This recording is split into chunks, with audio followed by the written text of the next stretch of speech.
नमस्कार दोस्तों। तो गीता के तीसरे अध्याय में आपका स्वागत है। जैसा कि आपने महात्म्य में सुना ही होगा कि गीता के तीसरे अध्याय के अध्ययन से, श्रवण से पितरों तक का उद्धार हो जाता है। तो आइए शुरू करते हैं गीता के तीसरे अध्याय को। ओम परमात्मने नमः। तीसरा अध्याय। इस पर अर्जुन ने प्रश्न किया कि हे जनार्दन, यदि कर्मों की अपेक्षा ज्ञान आपके श्रेष्ठ मान्य है, तो फिर हे केशव, मुझे भयंकर कर्मों में क्यों लगाते हैं तथा आप मिले हुए से वचन से मेरी बुद्धि को मोहित सी करते हैं। इसलिए उस एक बात को निश्चित करके कहिए कि जिससे मैं कल्याण को प्राप्त हूं। इस प्रकार अर्जुन के पूछने पर भगवान श्री कृष्ण महाराज बोले, हे निष्पाप अर्जुन, इस लोक में दो प्रकार की निष्ठा मेरे द्वारा पहले कही गई है, ज्ञानियों के ज्ञान योग से और योगियों के निष्काम कर्म योग से। परंतु किसी भी मार्ग के अनुसार कर्मों को स्वरूप से त्यागने की आवश्यकता नहीं है, क्योंकि मनुष्य ना तो कर्मों के ना करने से निष्कर्मता को प्राप्त होता है और ना कर्मों को त्यागने मात्र से भगवत साक्षात्कार रूप सिद्धि को प्राप्त होता है, तथा सर्वथा कर्मों का स्वरूप से त्याग हो भी नहीं सकता, क्योंकि कोई भी पुरुष किसी काल में क्षण मात्र भी बिना कर्म किए नहीं रहता है। निसंदेह सभी पुरुष प्रकृति से उत्पन्न हुए गुणों द्वारा परवश हुए कर्म करते हैं। इसलिए जो मूढ़ बुद्धि पुरुष कर्म इंद्रियों को हठ से रोककर इंद्रियों के भोगों को मन से चिंतन करता रहता है, वह मिथ्याचारी अर्थात दंभी कहा जाता है। और हे अर्जुन, जो मनुष्य मन से इंद्रियों को वश में करके अनासक्त हुआ कर्म इंद्रियों से कर्म योग का आचरण करता है, वह श्रेष्ठ है। इसलिए तू शास्त्र विधि से नियत किए हुए सर्वधर्म रूप कर्म को कर, क्योंकि कर्म ना करने की अपेक्षा कर्म करना श्रेष्ठ है, तथा कर्म ना करने से तेरा शरीर निर्वाह भी नहीं सिद्ध होगा। हे अर्जुन, बंधन के भय से भी कर्म का त्याग करना योग्य नहीं है, क्योंकि यज्ञ अर्थात विष्णु के निमित्त किए हुए कर्म के सिवा अन्य कर्म में लगा हुआ ही यह मनुष्य कर्मों द्वारा बंधता है। इसलिए हे अर्जुन, आसक्ति से रहित हुआ इस परमेश्वर के निमित्त कर्म का भली प्रकार आचरण कर। कर्म ना करने से तू पाप को भी प्राप्त होगा, क्योंकि प्रजापति ब्रह्मा ने कल्प के आदि में यज्ञ सहित प्रजा को रचकर कहा कि इस यज्ञ द्वारा तुम लोग वृद्धि को प्राप्त हो, और यह यज्ञ तुम लोगों को इच्छित कामनाओं के देने वाला हुए, तथा तुम लोग इस यज्ञ द्वारा देवताओं की उन्नति करो और वह देवता लोग तुम लोगों की उन्नति करें। इस प्रकार आपस में कर्तव्य समझकर उन्नति करते हुए परम कल्याण को प्राप्त होवोगे, तथा यज्ञ द्वारा बढ़ाए हुए देवता लोग तुम्हारे लिए बिना मांगे ही प्रिय भोगों को देंगे। उनके द्वारा दिए हुए भोगों को जो पुरुष उनके लिए बिना दिए ही भोगता है, वह निश्चय ही चोर है।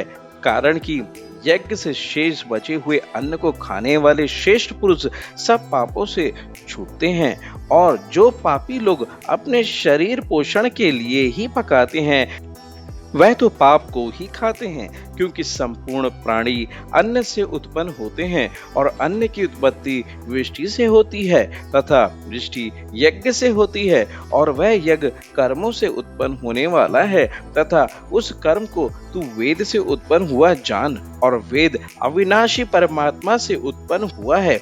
इससे सर्वव्यापी परम अक्षर परमात्मा सदा ही यज्ञ में प्रतिष्ठित है। हे पार्थ, जो पुरुष इस लोक में इस प्रकार चलाए हुए सृष्टि चक्र के अनुसार नहीं बरतता, अर्थात शास्त्र अनुसार कर्मों को नहीं करता है, वह इंद्रियों के सुख को भोगने वाला पापायु पुरुष व्यर्थ ही जीता है। परंतु जो मनुष्य आत्मा ही में प्रीति वाला और आत्मा ही में तृप्त तथा आत्मा ही में संतुष्ट हुए, उसके लिए कोई कर्तव्य नहीं है, क्योंकि इस संसार में उस पुरुष का किए जाने से भी कोई प्रयोजन नहीं है और ना किए जाने से भी कोई प्रयोजन नहीं है, तथा इसका संपूर्ण भूतों में कुछ भी स्वार्थ का संबंध नहीं है, तो भी उसके द्वारा केवल लोक हितार्थ कर्म किए जाते हैं। इससे तू अनासक्त हुआ निरंतर कर्तव्य कर्म का अच्छी प्रकार आचरण कर, क्योंकि अनासक्त पुरुष कर्म करता हुआ परमात्मा को प्राप्त होता है। इस प्रकार जनकादि ज्ञानी जन भी आसक्ति रहित कर्म द्वारा ही परम सिद्धि को प्राप्त हुए हैं। इसलिए तथा लोक संग्रह को देखता हुआ भी तू कर्म करने को ही योग्य है, क्योंकि श्रेष्ठ पुरुष जो जो आचरण करता है अन्य पुरुष भी उसके ही अनुसार बरतते हैं। वह पुरुष जो कुछ प्रमाण कर देता है लोग भी उसी के अनुसार बरतते हैं। इसलिए हे अर्जुन, यद्यपि मुझे तीनों लोकों में कुछ भी कर्तव्य नहीं है तथा किंचित भी प्राप्त होने योग्य वस्तु अप्राप्त नहीं है, तो भी मैं कर्म में ही बरतता हूँ, क्योंकि यदि मैं सावधान हुआ कदाचित कर्म में ना बरतूं तो हे अर्जुन, सब प्रकार से मनुष्य मेरे बर्ताव के अनुसार बरतते हैं, अर्थात बरतने लग जाएं, तथा यदि मैं कर्म ना करूं तो ये सब लोग भ्रष्ट हो जाएं और मैं वर्ण संस्कार का करने वाला हूं तथा इस सारी प्रजा का हनन करूं, अर्थात मारने वाला बनूं। इसलिए हे भारत, कर्म में आसक्त हुआ अज्ञानी जन जैसे कर्म करते हैं वैसे ही अनासक्त हुआ विद्वान भी लोक शिक्षा को चाहता हुआ कर्म करे। ज्ञानी पुरुष को चाहिए कि कर्मों में आसक्ति वाले अज्ञानियों की बुद्धि में भ्रम अर्थात कर्मों में अश्रद्धा उत्पन्न न करे, किंतु स्वयं परमात्मा के स्वरूप में स्थित हुआ और सब कर्मों को अच्छी प्रकार करता हुआ उनसे भी वैसे ही करावे। हे अर्जुन, वास्तव में संपूर्ण कर्म प्रकृति के गुणों द्वारा किए हुए हैं, तो भी अहंकार से मोहित हुए अंतकरण वाला पुरुष मैं करता हूँ ऐसा मान लेता है। परंतु हे महाबाहो, गुण विभाग और कर्म विभाग के तत्व को जानने वाला ज्ञानी पुरुष संपूर्ण गुणों में बरतते हैं ऐसे मानकर नहीं आसक्त होता है, और प्रकृति के गुणों से मोहित हुए पुरुष गुण और कर्मों में आसक्त होते हैं। उन अच्छी प्रकार ना समझने वाले मूर्खों को अच्छी प्रकार जानने वाला ज्ञानी पुरुष चलायमान ना करे। इसलिए हे अर्जुन, तू ध्यान निष्ठ चित्त से संपूर्ण कर्मों को मुझ में समर्पण करके आशा रहित और ममता रहित होकर संताप रहित हुआ युद्ध कर।